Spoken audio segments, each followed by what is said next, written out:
Hi, I'm Becky Brune, and this is my vlog.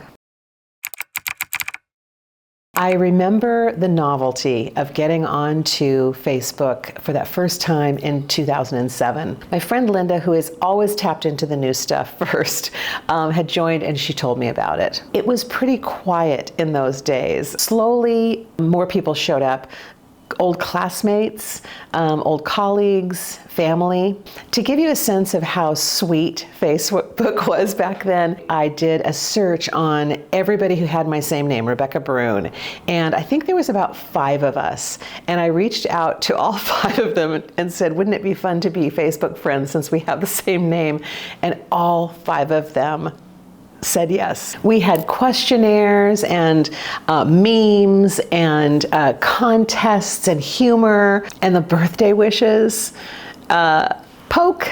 I was already a writer before I joined Facebook. At the time, I was doing online dating post-divorce, and I was writing essays about it, but Facebook gave me a venue for publishing.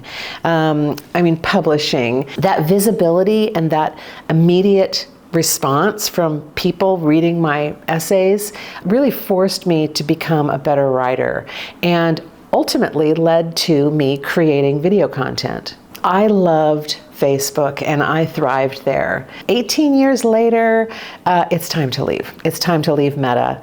And as far as my mental health is concerned, it's probably a little overdue. I stayed for the same reason that many of us have stayed. Family photos, groups, a place to promote work and to fundraise. Besides, how does a video creator even leave social media? But I've decided that with or without an answer to that question, I have to go. I am wondering, apart from the fond memories, is there something I could take with me, something to help ease my transition out of social media? You know how you scroll through Instagram and you find these recipes that look so good and so you save them for later and then you never go back to them? I'm going back for mine. And in order to help with the transition, I'm going to make them and I'm going to share them in person with people in my life, in my community.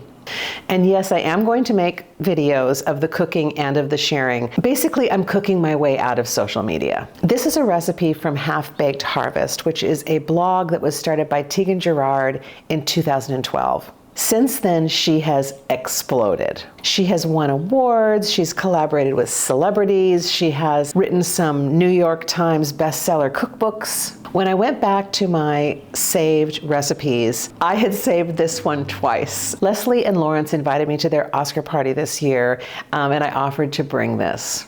Honey whipped feta with garlic herb roasted olives. So there is just enough time for me to make some sourdough focaccia to go with the whipped feta. So I'm going to do that. So I have to get this sourdough starter really active and bubbly for this recipe. That is a good rise.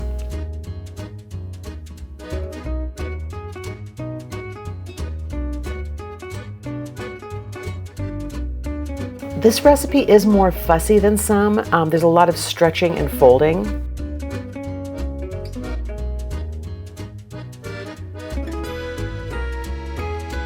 But then it chills overnight in the refrigerator. I was really happy with the way this turned out. Now I'm making the whipped feta. This is a super easy recipe.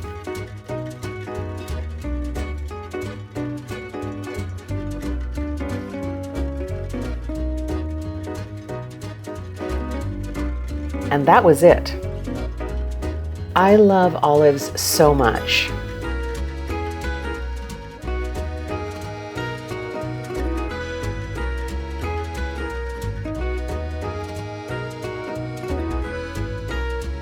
That was supposed to be a shallot, but I couldn't find one at the store.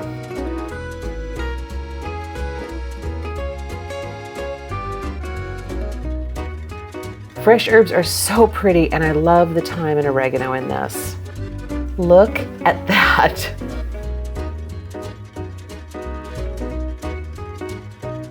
One thing about socializing out more is that you actually have to go out. I don't know how far this video series will go, cooking my way out, but in this isolating political climate, we need each other. I think we need to come together for real. Is that a selfie stick? Leslie and I were friends in junior high school. We reconnected through Facebook. So I do not say this flippantly. If you want to share some food and be part of my series, just let me know. Thanks for being here. See you next time. Bye.